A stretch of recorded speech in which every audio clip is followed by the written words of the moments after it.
Hello everyone, welcome back to my YouTube channel. Today we'll be discussing about the important reference textbooks related to the National Institute of Nutrition entrance test. So before we discuss about the important reference textbooks, let us have a look at the syllabus of NI and NSET. So the syllabus consists of these topics: biochemistry, nutrition, human physiology, and lastly general knowledge and aptitude.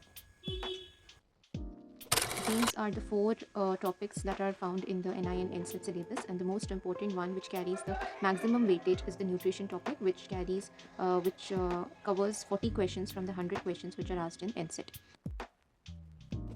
Coming to the first topic, biochemistry, the important reference textbooks that you can refer for biochemistry is Biochemistry by U. Satyanarayan, and another is Nutrition Science by the author Sri Lakshmi.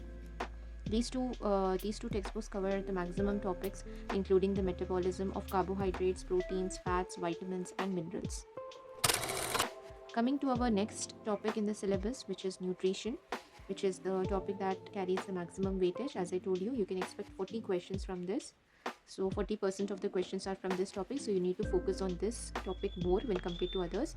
So nutrition can be covered in the following reference textbooks: Nutrition Science by Sri Lakshmi, Dietetics by Sri Lakshmi, and Food Science by Sri Lakshmi sums up all the topics that include in the nutrition topic.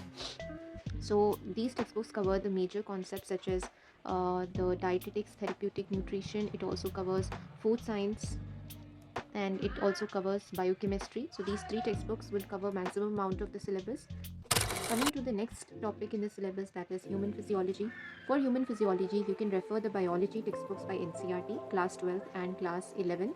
These two textbooks by NCERT cover the major organ systems, including the cardiovascular system, the nervous system, endocrine systems, and all the other.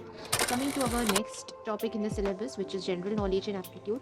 General knowledge and aptitude, you can expect around 5 to 6 questions from this, and this topic mainly includes the current affairs. You need to be aware of the current affairs related to sports, related to nutrition, about the various events related to sports and nutrition globally as well as in our country, India. So these are the main concepts that you need to cover in the NI and NSET syllabus. I hope this video was helpful to everyone. You can also join our coaching program for intensive coaching and top ranks guarantee. Do like and share and subscribe to our YouTube channel for more such useful content.